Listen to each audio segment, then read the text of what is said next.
नमस्कार। आज हम लोग बात करने वाले हैं पीलिया के बारे में।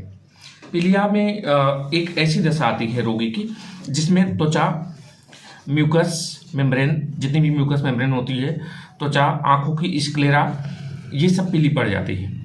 इस दशा में सीरम बिलिरुबिन अपने नॉर्मल रेंज, इसका नॉर्मल रेंज होता है 0.2 से 0.8 मिलीग्राम पर 100 ml सीरम, ब्लड सीरम से ज़्यादा हो जाता है। कई बार कुछ लोगों में लेटेंट जॉन्डिस पाया जाता है। तो लेटेंट जॉन्डिस की खास बात यह है कि इसमें जो है अप टू 2 mg पर 100 ml सीरम तक होता है, लेकिन ये पता नहीं चलता है। तो कारण क्या होते हैं, आइए देखते हैं हम लोग। हीमोलाइटिक जॉन्डिस और हिपेटोसेलुलर जॉन्डिस एंड ऑब्स्ट्रक्टिव जॉन्डिस, सबके बारे में बात करते हैं। तो सबसे पहले हम हीमोलाइटिक जॉन्डिस होता क्यों है, इसके बारे में, होते क्यों हैं ये सब, इनके बारे में बात करते हैं।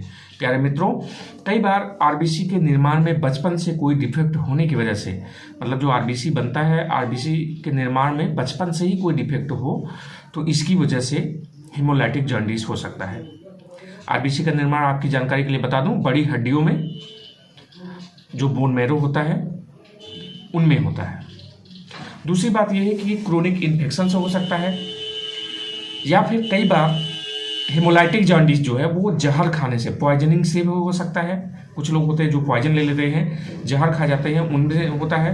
या कई लोगों में ऐसी बीमारियां जिनको ऑटो इम्यून डिजीज कहते हैं, जो अपनी ऐसी बीमारी जो शरीर द्वारा पैदा करते हैं और शरीर को ही रुग्णावस्था में ले जाती है, ऐसी बीमारियों में भी कई बार ये होता है। इसके अलावा इनकम्पैटिबल ब्लड ट्रांसफ्यूजन, किसी का ब्लड ग्रुप ए है, उसको ब्लड ग्रुप बी चढ़ा दिया गया गलती से, या इनकम्पैटिबल ब्लड ग्रुप होने से ट्रांसफ्यूजन, जब इनकम्पैटिबल ब्लड ग्रुप का ट्रांसफ्यूजन किया जाता है तो भी हीमोलाइटिक जॉन्डिस होने की संभावना होती है।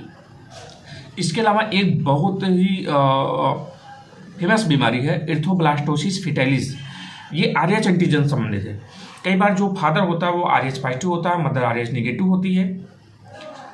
RH एक एंटीजन है जो कि ब्लड ग्रुप के साथ पाया जाता है। अगर है तो वो ब्लड ग्रुप पॉजिटिव होता है, जैसे O पॉजिटिव, RH पॉजिटिव है इसका मतलब, इसमें B पॉजिटिव यानी कि B पॉजिटिव है। कई बार O निगेटिव भी होता है तो उसमें RH नहीं होता है। मान लीजिए पॉजिटिव ब्लड ग्रुप वाला, पॉजिटिव ब्लड ग्रुप वाले पुरुष की शादी एक ऐसे महिला से हो जाती है जो निगेटिव ब्लड ग्रुप वाली है, तो कई बार ये बीमारी होने की डर होती है। एरिथ्रोब्लास्टोसिस फिटालिस, RH पॉजिटिव पुरुष की शादी जब RH निगेटिव महिला से होती है, तो ऐसे केस में पहली डिलीवरी नॉर्मल होती है, लेकिन दूसरी डिलीवरी के केस में जो बच्चा होता है उसको जॉन्डिस होने की संभावना होती है। इसके अलावा ये एडियोपैथी भी हो सकता है, ठीक है। इसके अलावा हिपेटोसेलुलर जॉन्डिस के बारे में हम लोग बात करते हैं, जो सेकंड टाइप पे आज हमें बात करनी थी। ये वायरल इन्फेक्शन से हो सकता है, वायरस के इन्फेक्शन से ये जॉन्डिस हो सकता है। ये टॉक्सिन से भी हो सकता है और भोजन में पौष्टिक तत्वों की कमी की वजह से भी ये वाला जॉन्डिस होता है। इसके अलावा बिलिरुबिन का जो कंजुगेशन होता है, बिलिरुबिन का कंजुगेशन होने के पीछे वजह है इमेच्योर एंजाइम इन्फेक्शन या मैकेनिज्म, इमेच्योर एंजाइम मैकेनिज्म की वजह से बिलिरुबिन का कंजुगेशन होता है, तो इसकी वजह से भी हिपेटोसेलुलर जॉन्डिस हो सकता है। कई ऐसे टर्म बीच बीच में यूज हो रहे हैं, हो सकता है आपकी भाषा में, नॉन मेडिको की भाषा में कम समझ में आए, लेकिन कुछ मैं कोशिश करता हूँ शब्दों को सिंप्लीफाई करने की, क्योंकि इसमें बड़ी कम संभावना है कि शब्दों को बहुत सिंप्लीफाई करें, क्योंकि इनका हिंदी तो बना नहीं है। कई बार पित्त की नली में रुकावट, ऑब्स्ट्रक्शन की वजह से भी हीमोलाइटिक जॉन्डिस हो सकता है। पथरी, बाइल थ्रोम्बस, स्क्लेरोसिस या स्टोनोसिस की वजह से, स्टोनोसिस नली की दीवार में रुकावट आने से, पित्त की नली में दीवार में रुकावट आने से हीमोलाइटिक जॉन्डिस हो सकता है। इसके अलावा जन्म से दिक्कत कुछ लोगों को होती है, सिंस बर्थ, कॉन्जेनाइटल हो सकती है। अग्नाशय के सिर के कैंसर में भी हिपेटोसेलुलर जॉन्डिस होने की संभावना होती है। इसके अलावा ट्यूबरकुलोसिस से जो लोग पीड़ित होते हैं उनमें दिक्कत आती है। पैंक्रियाटाइटिस से भी ये जॉन्डिस होता है। अब हम हीमोलाइटिक जॉन्डिस के क्या लक्षण हैं उनके बारे में बात करते हैं। क्या लक्षण होते हैं हीमोलाइटिक जॉन्डिस के? तो सबसे पहली बात है नींबू जैसा पीला रंग का स्टेनिंग होता है। इसके अलावा इनका स्टूल कैसा होता है, भूरा होता है। इनकी जो लैट्रिन होती है वो भूरे रंग की होती है। पेशाब बहुत गहरे पीले रंग की होती है। लीवर का काम जो है ये डिस्टर्ब नहीं होता हीमोलाइटिक जॉन्डिस में। अगर ये हीमोलाइटिक जॉन्डिस है तो ये ब्लड सेल के ब्रेक होने से होती है, जिसमें लीवर का फंक्शन जो है ये बहुत ज़्यादा प्रभावित नहीं होता है। स्प्लीन बढ़ जाता है, यानी कि प्लीहा जो है वो बढ़ जाती है, उसका साइज वो पल्पिटेशन से वो पकड़ने आने लगती है, पल्पिटेशन से प्लीहा जो है वो पता चलने लगती है। स्प्लीन बढ़ जाता है, रेटिकुलोसाइट बढ़ जाती है और खुजली प्लूराइटिस नहीं होती है। इस वाले में हेमोलाइटिक जॉन्डिस में खुजली नहीं होती है। कुल सीरम बिलिरुबिन जो है 4 mg पर 100 ml ब्लड या सीरम के आसपास रहता है। हिपेटोसेलुलर जॉन्डिस जो होता है इसमें इक्टेरस आप देखेंगे। इक्टेरस क्या होती है? एक ऐसी दशा जिसमें त्वचा, ऊतक या बॉडी फ्लूइड में बाइल पिगमेंट की डिपोजिशन हो जाती है, इसकी वजह से पीला रंग आ जाता है, तो बहुत ज़्यादा हो जाती है। अक्सर हिपेटोसेलुलर जॉन्डिस जो होती है ये सिरदर्द या बुखार के साथ शुरुआत होती है इसका, और इसमें स्टूल पे पीला हो जाता है, स्टूल यानी कि लैट्रिन पीली हो जाती है और पेशाब बहुत डार्क कलर की इसमें होती है। लीवर पैल्पेबल होता है, लीवर को आप राइट साइड में महसूस कर सकते हैं छू करके। प्लीहा भी बढ़ जाती है। इसके अलावा सर्वाइकल लिम्फ ग्लैंड जो होती है वो बढ़ जाती हैं और सॉफ्ट हो जाती है, टेंडरनेस आ जाती है, और यूरिन में बहुत ज़्यादा मात्रा में यूरोबिलिनोजन जाता है, या जीपीटी या जीओटी ये सब इंक्रीज हो जाते हैं। अब बात करते हैं हम लोग ऑब्स्ट्रक्टिव जॉन्डिस के बारे में।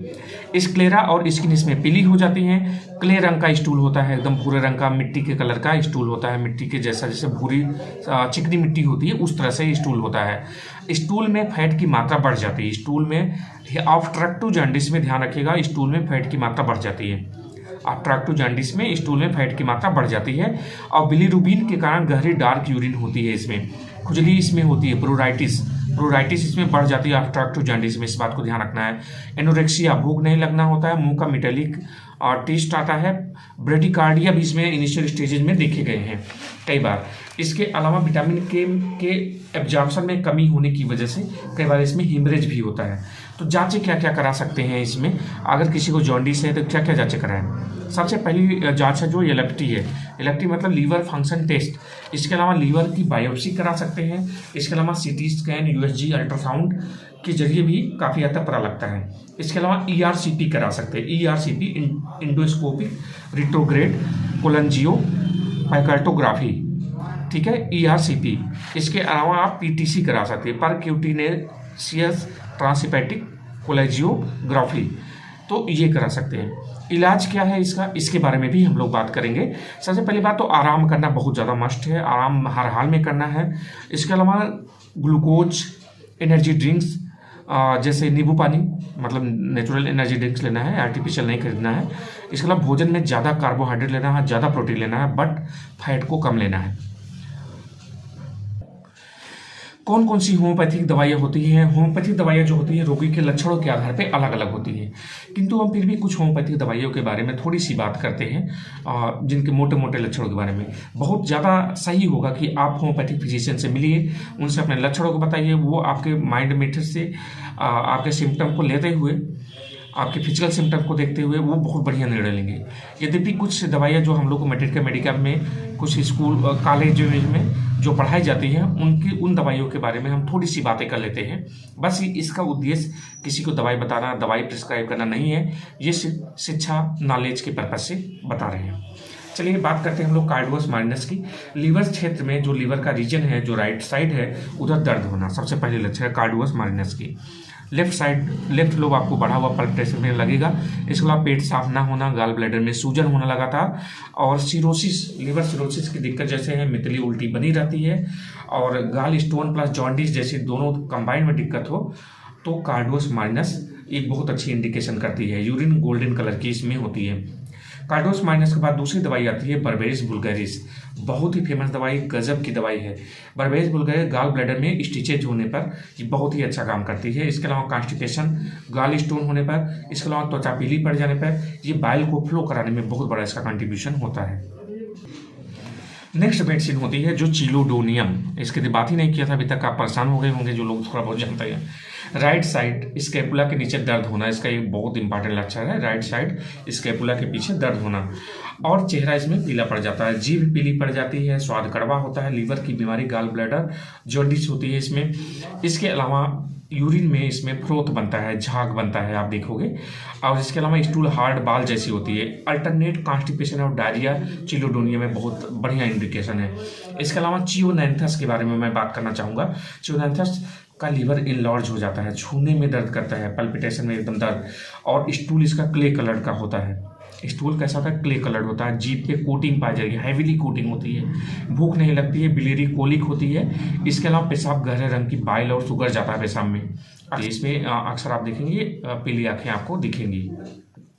नेक्स्ट मेडिसिन है लेपांड्रा। ये इसमें पीलिया जो है काली टार जैसी एकदम लैटिन होती है, काली ब्लैक तार जैसी लैटिन। लीवर पर मलेरिया का प्रभाव अगर पड़ जाता है तो लेपांड्रा बहुत अच्छी दवाई है। मतलब कि ऐसे पेशेंट जिनको मलेरिया हुआ हो, उसके जस्ट बाद जॉन्डिस हो गया हो, तो लेपांड्रा इसमें बहुत अच्छा काम करती है। पेशाब इसमें डार्क ब्राउन होती है। मारिका मेडिसिन ब्राउन येलो स्किन होता है इसमें जो पीलिया होती है वो येलो कलर की, स्किन में इचिंग होता है। इसके अलावा कड़वा स्वाद होता है इसमें, और ये दुर्गंध वाली सांस, मतलब कि मुंह से दुर्गंध आती है इसमें। एसिड खाने की, खट्टा खाने की बहुत इच्छा होती है मारिका में, और स्कैंटी येलो फ्रोथी कलर की यूरिन होती है इसमें। नेक्स्ट है कालमेघ। इन्फेंटाइल जॉन्डिस की बहुत अच्छी मेडिसिन है, इन्फेंटाइल जॉन्डिस की बेस्ट मेडिसिन कालमेघ में लीवर बढ़ा हुआ होता है, लैट्रिन बहुत कड़ी होती है, काले कलर की होती है, अल्टरनेट कॉन्स्टिपेशन और डायरिया होता है, लीवर का छेद जो है टेंडर होता है, और इसके जीभ पर जो है आप देखोगे एक परत सी जम जाती है। कारिका पपाया, इसमें लीवर बढ़ जाता है, स्प्लीन बढ़ जाता है, डिस्पेप्सिया और इंडाइजेशन, डिस्पेप्सिया एंड इंडाइजेशन कारिका पपाया में देखने को मिलता है। हेपेटिक रीजन में पेन होता है, लैटिन पीली होती है, जीभ पे सफ़ेद परत होती है, और इसका जो रोगी होता है कारिका पपाया का, वो दूध पचा नहीं पाता है।